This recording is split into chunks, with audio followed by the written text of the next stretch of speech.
it's insane. It's got crazy amounts of power. The torque on it, I mean, I can use it for what I used to use a 1/2 inch for.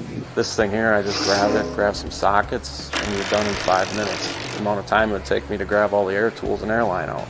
The benefit of the mid-torque would be that you can have a tool that's easier to carry around, easier to use, and has the power and ability to get bolts off that are rusted tight. For our needs, when it goes into a 2x6 treated plate, it's got plenty of torque. I mean, it'll actually recess the nut if we have to.